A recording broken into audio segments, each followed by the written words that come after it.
if you're here to learn about how to get started with Civic Action Project, you're in the right place.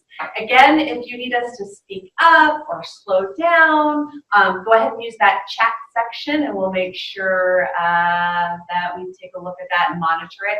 Sarah is monitoring the chat session. She's here with us today along with Gregorio and myself. I'm Laura Wesley from CRF. And then we also have David De La Torre, who was also monitoring the chat section. So again, feel free to use that chat section throughout the webinar. For those of you who might not know who we are, we're a nonprofit, nonpartisan organization. That nonpartisan piece is super important to us. We pride ourselves in providing information, multiple sides of information regarding different issues and let students grapple with that information. So we are nonpartisan. We're based in Los Angeles, and we work locally with our Expanding Horizons internship program, our Courtroom to Classroom, Pops and Kids.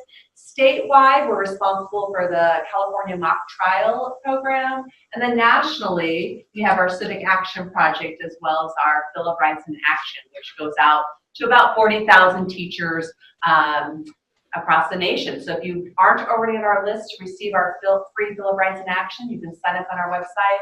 It's a great resource, always provides U.S. history, world history, current event.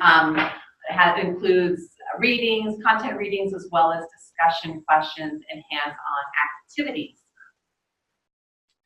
So the objectives for today's webinar are twofold. One, obviously, we want to introduce you to Civic Action Project, give you a better understanding of what it is and how to get it started in your classroom. And also, we want to cultivate and facilitate you as a CAP teacher and let you know that you're not alone now that you're part of our Civic Action Project family. We have a national family of Civic Action Project teachers. So we'll show you how you'll be able to communicate with those teachers and share your successes as well as your challenges. And you'll learn a little bit more about that from Sarah.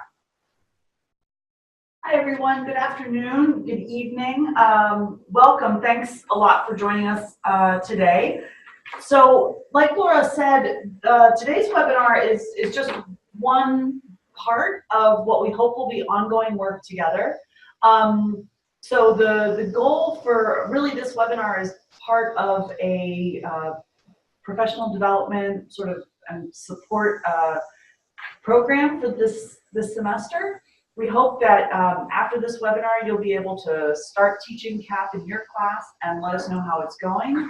And then we'll have available to you online reflection and coaching from a couple of terrific CAP teacher leaders who are two teachers here in the LA area who have been doing CAP for a long time and will be available online and in upcoming webinars to answer questions, give you tips, and help you keep moving forward. And so, like I said, we'll be having just kind of a cycle of online learning and live webinars to keep you on track.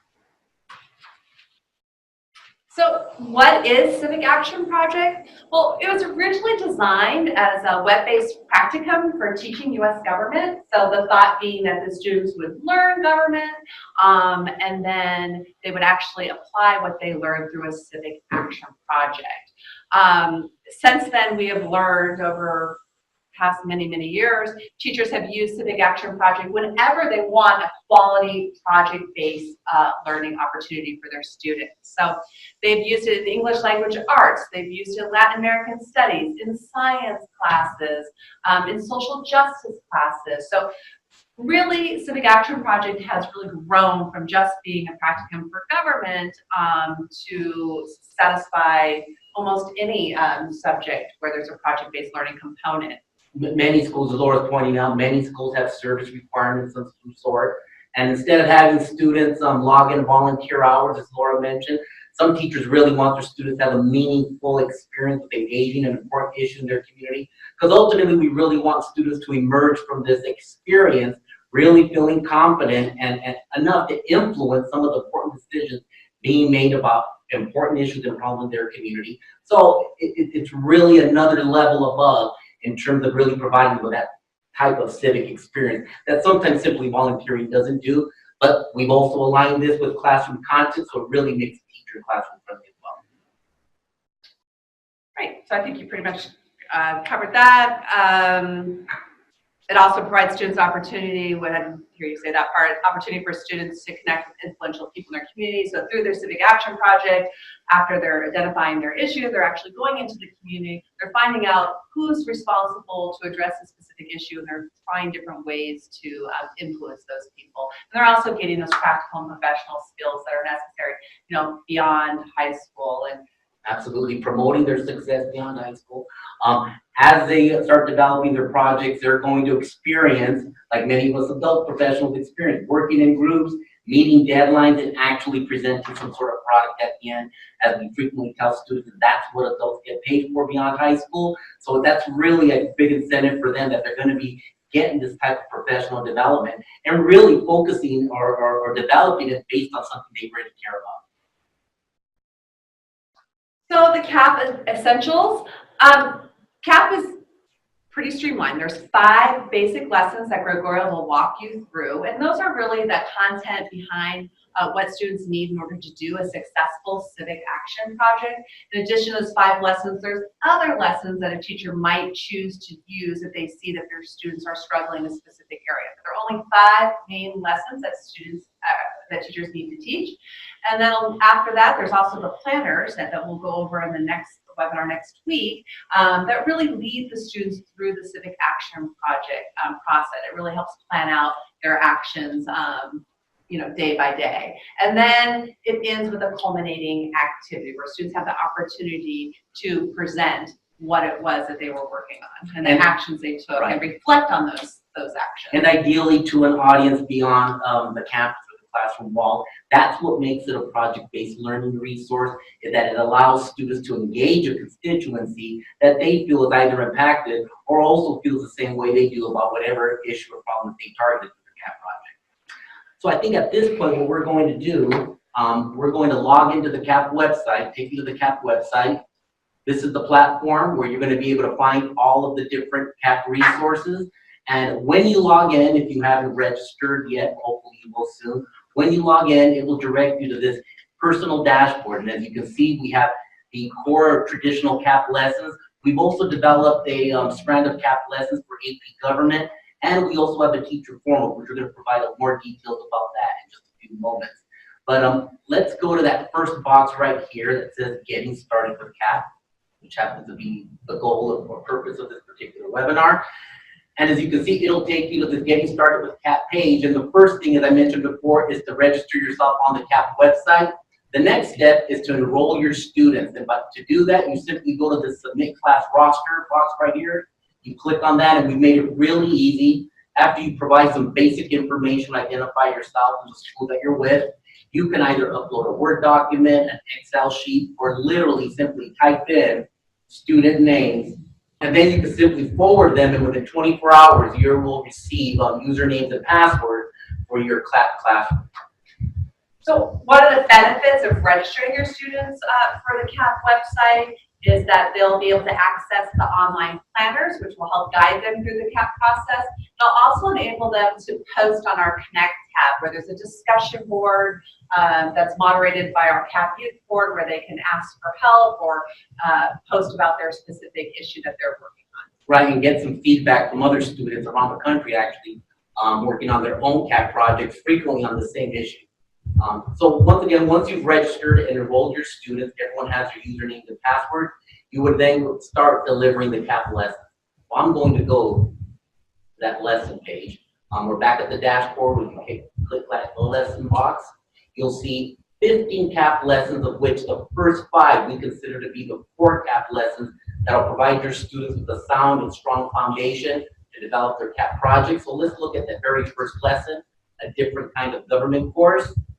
And this lesson, what the students do, or the featured activity, students create a profile of effective citizenship using the categories of knowledge, skills, attitudes, and action. What's really powerful about this lesson is that the resulting profile ends up really becoming a direct reflection of their values, their priorities, and what they think somebody's knowledge, skills, attitudes, and actions they think of an individual needs actually be effective to address a problem and issue in their community.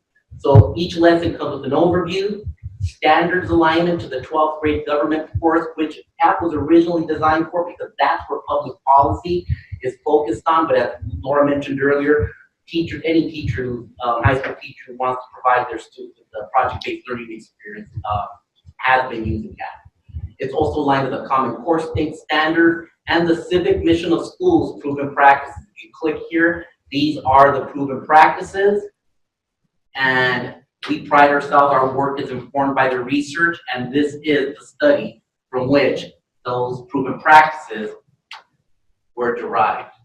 So this lesson addresses those standards and those cited proven practices. That's followed by the objectives of what the lesson was designed to do, a list of the materials that will be needed to successfully deliver the lesson, and finally the procedures, which is a step-by-step instruction for delivering the lesson in your classroom. In the left-hand column, we have supplemental resources, such as a video of the CAP lesson being delivered in a CAP classroom by a high school teacher, reading supplemental readings on the topic of any particular CAP lesson in case you want the students to take a deeper dive into that topic. And in this case right here, we actually have some sample responses that students have submitted when they've completed the same activity, which is the citizenship brainstorm. So it really gets the students off to a strong start, provides them with a context in which their civic projects are going to be developed, and really a preview of what they're going to be experiencing, contributing, and practicing as they develop the projects. So that's the first lesson. The next lesson is Introduction to Public Policy. Same format, standards alignment, objectives, procedures, materials, supplemental lessons on the left-hand side. The featured activity of this lesson is that students do a news media search, and they're asked to look for examples, either online or in print media, of news stories dealing with real-life problems and issues in the community or society, and to identify the policy. And what's really powerful about this lesson is that students emerge realizing just how much public policy saturates our daily lives. And a public policy really is the thread that unites the entire CAP curriculum and the CAP experience, because that's really how student efforts and ideas are going to be made sustainable. And this is what we mean about students becoming effective citizens. Once again, being able to influence the decisions of those making decisions on their behalf in their community to address some of the problems and issues that they feel are important.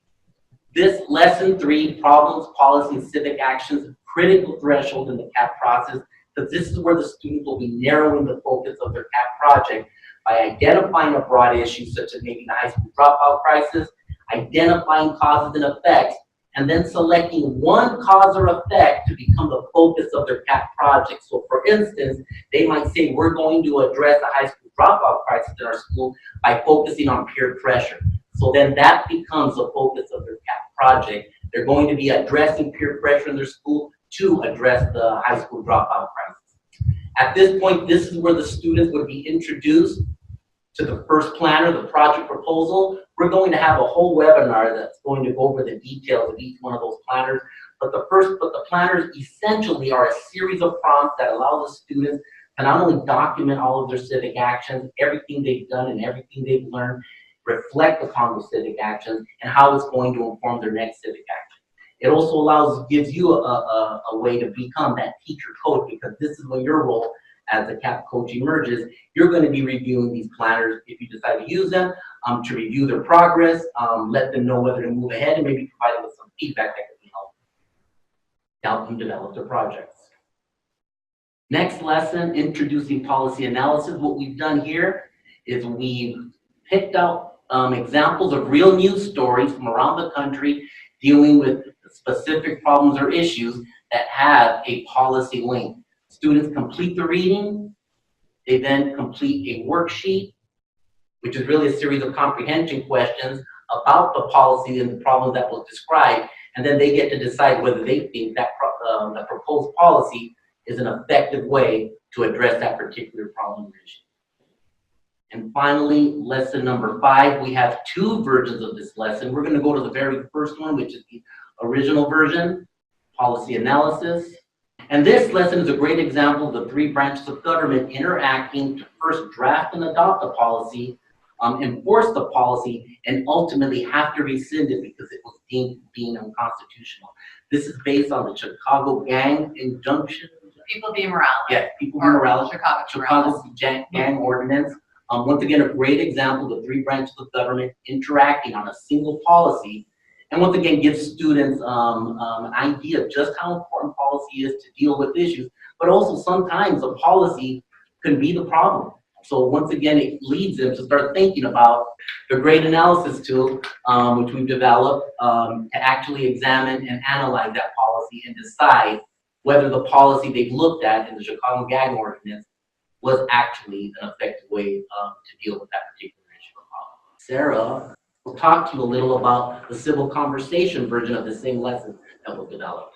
Right, so in this version of the lesson, rather than using that grade rubric to evaluate the policy, students have a chance to work from a text that sort of walks them through the process that Gregorio talked about briefly of a policy being developed and put in place by one branch of government, enforced by another, and ultimately rescinded by another. So the students read a text telling the sort of series of events of the Chicago Gang Congregation Ordinance, which made its way to the Supreme Court, and do a very close reading of this text using this guide, the Civil Conversation Guide that you would provide to them. They work first individually, just reading the text, using these cues to help them annotate if you don't already have some annotation system that you use with them. Then in step 2, again, still working on their own. They take a little bit of time to kind of process and digest what they've read, thinking about what are the main points, what do I agree with, what do I disagree with. Then they come up with a couple of potential discussion questions, again, based on the text, grounded in the text. And after this opportunity for sort of individual close reading and reflection, then in step 3, they participate in a very structured small group discussion about the text and using this guide as the basis for that conversation. What we have found in working with teachers across the country who have tried the civil conversation, including on even more contemporary and more controversial issues, is that this pre-discussion guide and then the very structured discussion in small groups makes it possible for kids who you might not usually hear from to have sort of the time and space to be able to contribute in really meaningful ways to class discussion. Once the kids have had their small group discussion, they go back to doing some individual reflection on sort of, how they participated, what did they think about the quality of their participation, and what did they learn from participating in this civil conversation. So this just provides another way of engaging them with the content about the Chicago v. Morales case. So I did mention earlier about your emerging role as a CAP teacher coach, and one of your primary coaching tools will be the website, but particularly if you go to the Civic Action tab on the top, the toolkit. Students may ask you, what should I do next? You don't have to know the answer because we've compiled the answers to those questions in advance by creating this inventory of what we consider to be examples of civic action. So if you click on any one of those categories, like create CAP awareness, one of the first things students usually want to do is create an opinion poll or survey to really measure the impact, the interest, and concern of the people they feel are being impacted or directly affected by the problem or issue that they've decided to focus on their CAP project. We have building support, writing letters to officials. If we go on to connecting with the community, public speaking, conducting meetings. So once again, plenty of examples of civic actions that students can apply to their own CAP project. In addition to some of the things that they identify in their citizenship brainstorm chart, which many teachers keep through the duration of the CAP project so that students can use it as a reflection tool and also keep on adding to that list of items that they originally created based on some of the experiences that they're having as they're developing their CAP project. We also have a Connect tab, and Laura, I think mentioned this earlier, with a Discuss page. And if you click on that page, you'll see an example of many of the issues that students have been addressing through CAP. This page is monitored by our CAP Youth Board, all CAP alumni who've already completed their own CAP project. It's a really great way for students to get peer consultation from them, not only from our CAP Youth Board, but other students around the country who post observations, ask questions, and even provide answers to other students, because many times somebody in Chicago may be dealing with the same issue that somebody in Los Angeles is dealing with. So once again, it's a great peer consultation and resource for students to use so that they can actually consult with each other about the best way to address or develop their CAP project. And there are two other sections as well under our Connect. We have a publish where students can publish longer blogs or essays about their particular issue. And we also have a share blog. So share is a great way for us to know what students are doing around the nation on their CAP projects. So they can do a hashtag CRFCAP, they can post on Instagram, or they can post on Twitter or Facebook as well. So lots of different ways that students can expand their support for their particular issue or project they're working on. So you might be asking, now that you know a little bit about CAP, how do I introduce CAP to students? So one way that we suggest is starting with lesson one. Lesson one, this is citizenship brainstorm, is a perfect way to establish why you're taking this class and what students will be doing. So as Gregorio mentioned, by the time they're done with lesson one, they have a whole inventory of what an effective citizen is. And so through the Civic Action Project, students will be building those knowledge, those skills, those attitudes, those actions that they need in order to be effective citizens. And what's really, again, powerful about this is that there's no content requirement. The students are the ones that are going to provide the content, because once again, the final product is a direct reflection of what they think is important to effectively address problems and issues in their community. This is where the buy-in begins for the student, because after they've created this profile, they're essentially living up to their own expectations at that point. So as Laura mentioned, it's a really great way to get them started, provide them with context, and even a little inspiration to move forward with developing their CAP project. Right, and I think that's an important point, that once they know how to understand those knowledge, those skills, those attitudes, those actions, being able to relate that back to an issue that they care about. So that's really where the student buy-in comes from Civic Action Project. It's giving the students the ability to pick an issue that they're passionate about, and that's what really moves the project forward. And even defining the experience in advance. So it's really good. Really good. So another great way to introduce students to CAP is through looking at other examples of student action. So if you go to our Civic Action Project website, under Civic Action, click on Student Action, you'll see a variety of different student projects. These are all student-generated projects. We've highlighted a couple here about composting, vacant lots, gender wage gap, gentrification, homelessness, and on the left we have further, if you click on any of these categories, health, social justice, transportation, you'll see other examples of student projects. What you'll notice is that there are a variety not only of topics, but also types of projects. So you'll have students who have done everything from simply creating a PowerPoint or filming something from their phone to creating mini documentaries. So they really run the gamut of the types of media that's used and the type of complexity involved. Although they all seem to have the basics. They're able to identify what the issue is, they're able to identify the connection to policy, and they're able to identify what civic actions are. And so you'll also notice that there are various, I don't want to use the word success because they're all successes in different ways, but some students were able to accomplish their goals, while others, on some of the bigger issues like homelessness or gentrification, were able to take the steps to accomplish those, like being able to understand who to contact, how to contact, when to contact, etc. Although they obviously weren't able to solve the particular issue. But as Sarah will tell you later on, that's not really what we're looking for through Civic Action Project. It's the process that's going to define their success, not whether they solve homelessness in a semester, which is very unlikely, but the fact that they've completed plenty of civic actions, they've connected with the individuals responsible or the officials responsible for creating policy to address that issue. They essentially become experts regarding the impact of their issue in their community, thereby becoming resources themselves. we're going to take a moment and put ourselves in the place of students in your class, and we're going to introduce Civic Action Project through a student example. So we're going to look at this one, which is vacant lots, which is done by seniors at Loera High School here in California, Anaheim, California. And while you're looking at this video, we want you to be able to identify a couple of things. One, what was the issue that these students were working on? Two, what was the connection to policy that the students made? And three, what were some examples of the civic actions that these students took?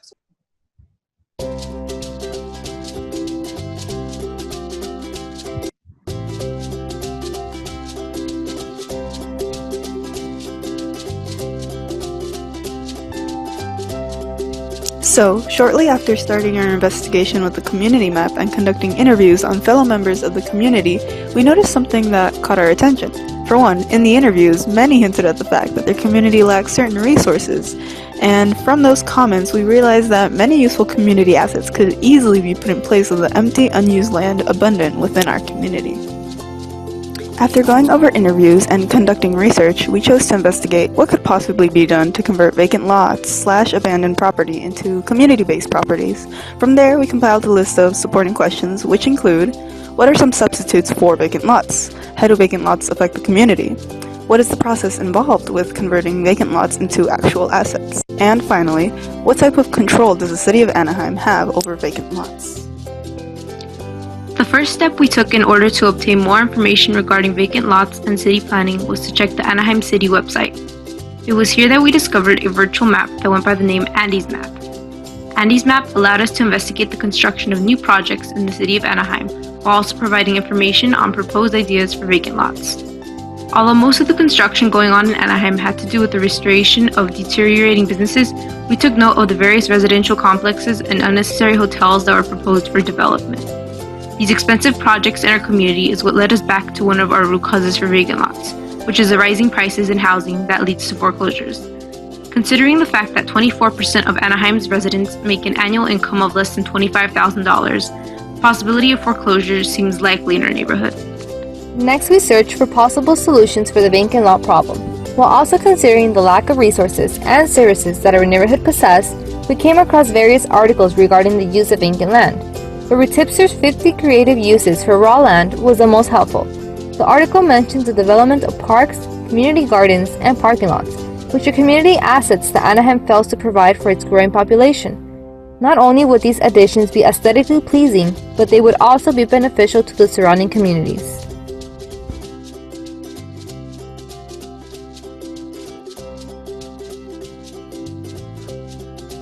Hi, I just wanted to talk about one of the problems I experienced in my neighborhood, which resulted from, in my opinion, not the best use of land. So I live in an apartment complex that is right next to an empty space. Last week, I noticed that the empty lot was actually being converted into a private parking lot for a church.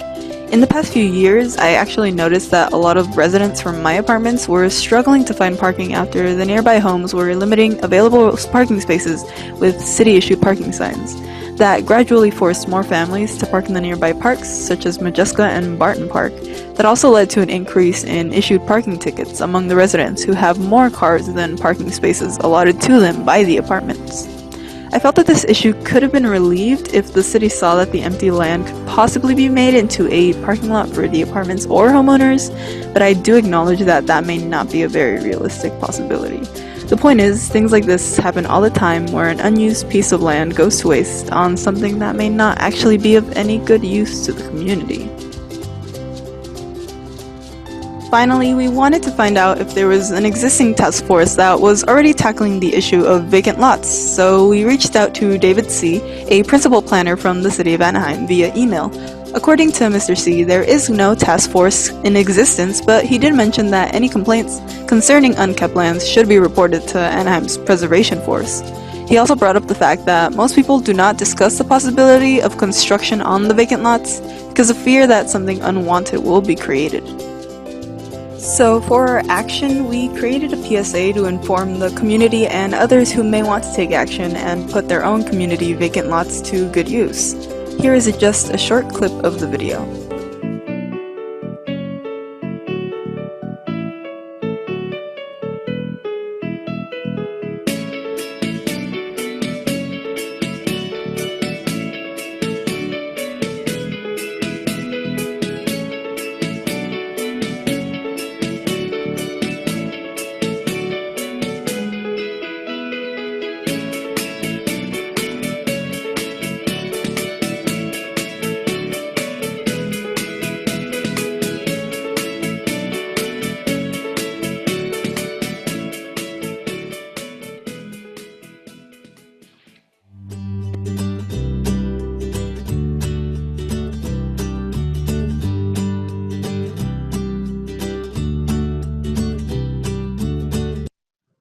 That was an example of a student project. And right now, if you could just take a moment in your chat section and if you can just state what was the issue that the students were working on? Very good. Yeah, it was vacant lots, right? They weren't putting to good use. They were tired of seeing these vacant lots. So they wanted to do something about that. The next question might be a little more difficult to answer, I think, in this particular video. But what was the connection to policy? Did you see any policy connection in what the students were doing? They're actually almost describing their policy that they want, and they did contact public officials, the ones who might be responsible for drafting a policy that they described. So I did notice when I read their their email to the city planner, because they did contact the city planner, that the city planner identified a code for them that regulated vacant lots. So I didn't look up that code specifically, but I'm assuming that they read the code and that they were trying to enforce the code, and we're giving through this PSA different ways in which the community could enforce this code of what to do with vacant lots. So that was, I think that is an example of maybe a little, maybe not as strong as the connection to policy as students normally or sometimes lay out. But that's where the teacher comes in really to help identify, how is this issue connected to policy? Are you trying to create a policy? Are you trying to enforce an existing policy? Are you trying to modify a policy? Maybe leveraging an existing policy, or maybe just want to eliminate a policy. So that's something that the CAP process does share with students, and there's videos and other ways that we help students be able to make that connection a little bit stronger. That's a really good point. That process exposes them to those options and those policies, possibilities, including actually drafting their own policy. Which is what Daniel mentioned in the chat, actually, yeah, that maybe one way that the students could have tackled policy here, or that they seem to be heading towards, is the possibility of creating a policy. Oh, right. Exactly. Now, what about actions? There were a lot of things these students were doing. Can someone just maybe type in the chat section, what were some of the things that you noticed these students doing? An example, a specific civic action you saw them complete in order to become more informed or develop their CAP project, or to even create this PSA or mini document.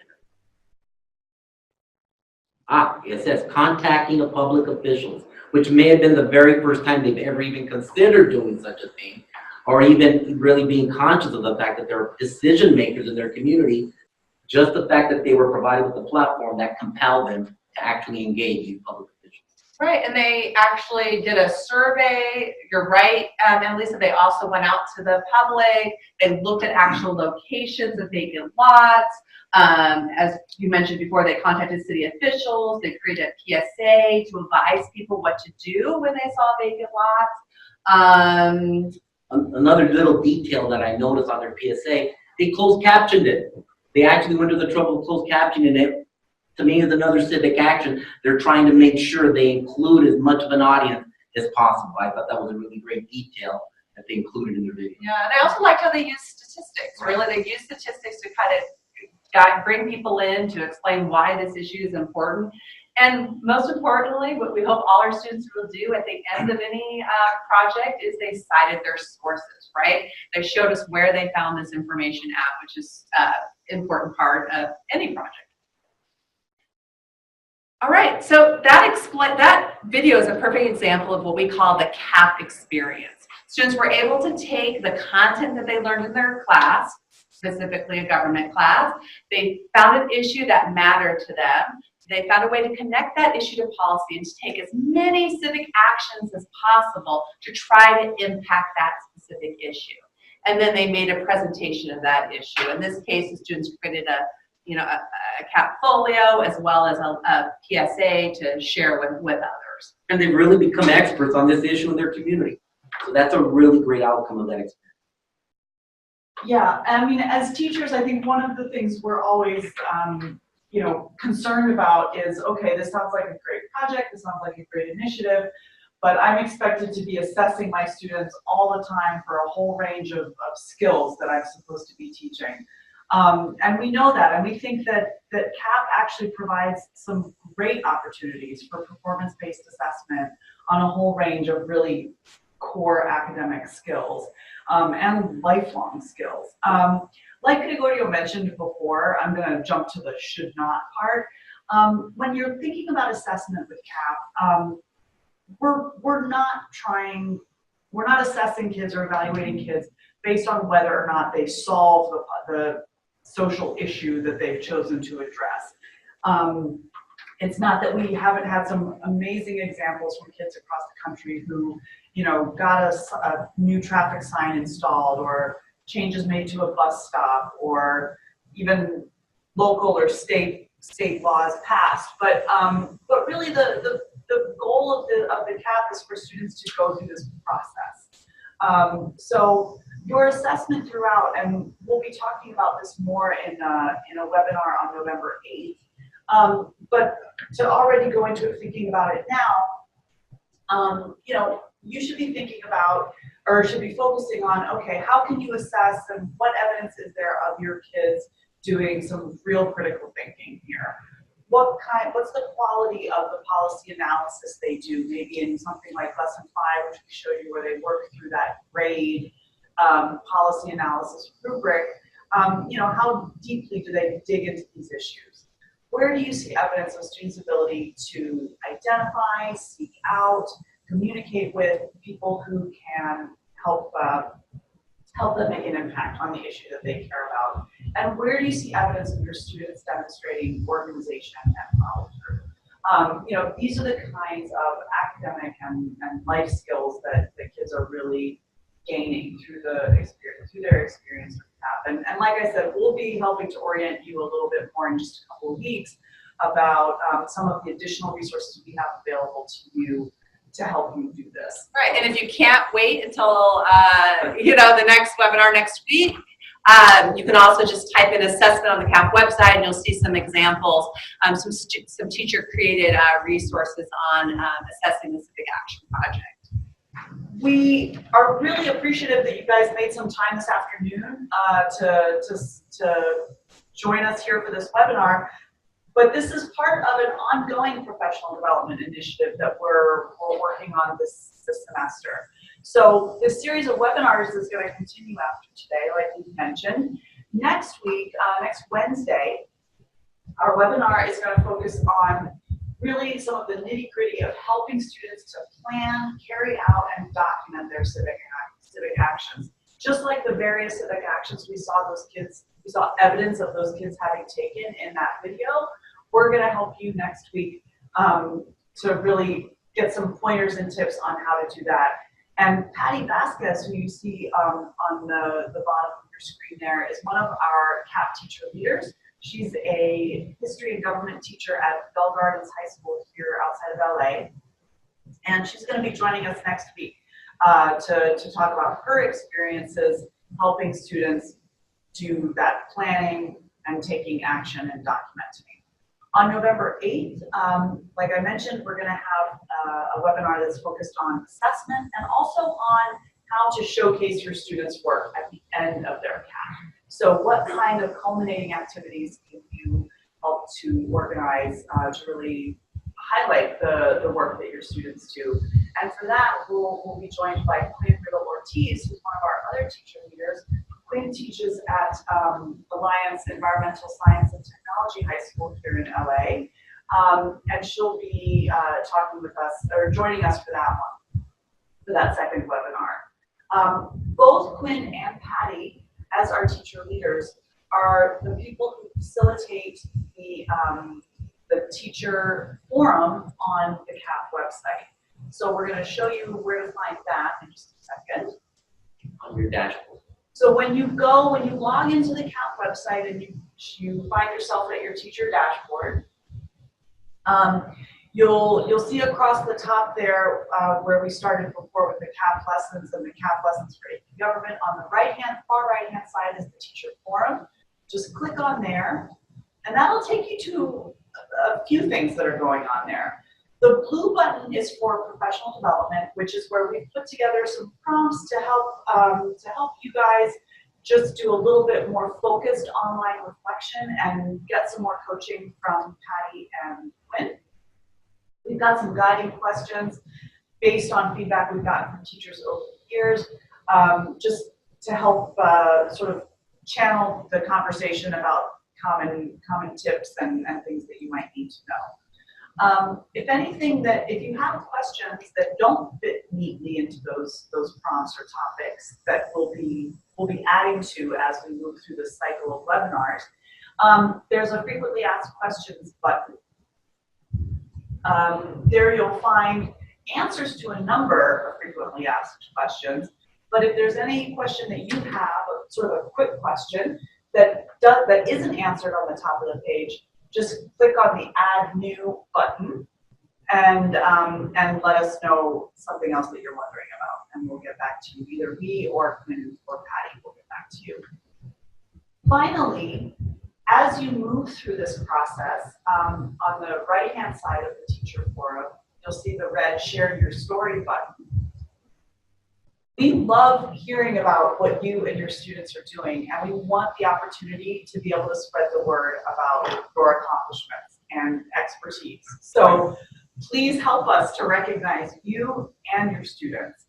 Have your kids, and you can too, post on Twitter and Instagram using our hashtag CRFCap. That's a great way to document, as kids are taking civic actions, if they're taking pictures, or developing surveys or things that they want to show off, basically, that's a great place for them to do it.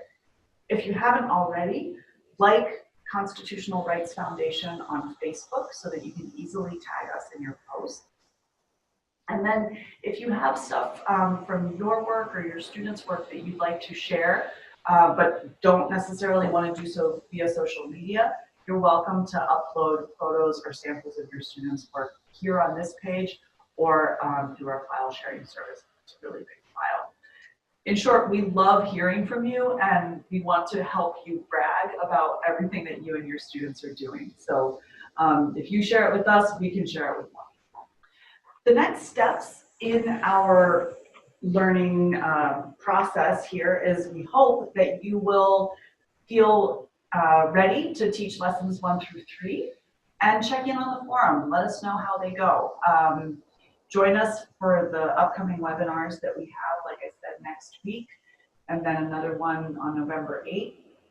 If you are a middle school teacher or know middle school teachers who you think would be interested in helping their students to start taking civic action already, we'll be launching our CAP middle school program with a webinar on October 30th.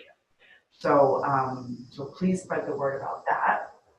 And finally, just keep us posted on social media as you go through the process. We hope that you'll stay in touch and keep us posted not only through social media. If you are able to participate in all of the webinars and the discussion boards, then we'll be glad to provide you with a certificate and an optional letter to your principal to acknowledge your expertise in civic learning. We did have a couple of questions. It looks like one of the questions, is CAP a year long or semester long? There are a variety of different ways. We've had CAP work in quarter, semester, as well as year-long classes.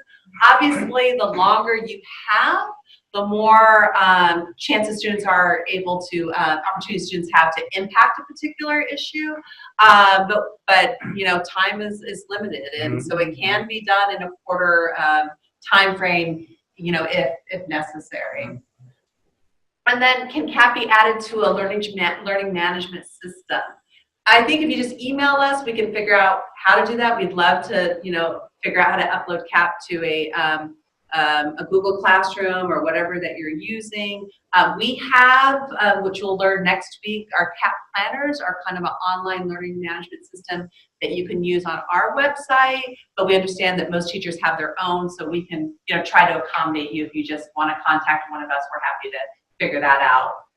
Another point about the CAP being a semester, quarter, or year long, we have a lot of teachers who sometimes front load CAP, get the lessons done so the kids have the basics, and then they'll have CAP Fridays, and every Friday they'll spend some time of their Friday period allowing students to work in their small groups to work on their civic action projects. That's one way of going about doing it. Now, next week, we keep mentioning we're going to be having that webinar, and we have a teacher leader, Patricia, who will be going over how she goes about organizing the project, everything from organizing the students, grouping them, helping them figure out what their issues are, all the way to how she grades them, that sort of thing. Processes we're working on. We mentioned it about the time limit in terms of CAP. I would only suggest to give your students adequate time to really, at least really become informed about their issues. It seems to me 4 weeks minimum to maybe work on their project, give them a chance to actually do some research, consult with other individuals, and maybe at least gather enough information that they can actually create some sort of presentation at the end, sort of complete and close the loop on that learning cycle for them. I mean, it would be, I don't think anything less than 4 weeks would be adequate for the students to really get the full experience. So that would be my only suggestion or recommendation in terms of how you plan to implement CAP. At least give them a good 4 weeks to really get to dig into the issue and really get a lot out of it. So Annalisa, back to your question about being uncomfortable with having your students submit on the website. That is perfectly fine. CAP can be done using the resources from the website, but used through your own personal learning management system. So we do have, we'll go over this next week, but we do have pen and paper versions of the CAP planner so that you can download and upload PDFs as well. So there are ways that you can manage your classroom without being on the CAP website's learning management system. And again, like Laura said before, for particular cases, just get in touch with us and we'll be happy to help you figure out how to make it work best for you and your students. Thank you very much for joining us.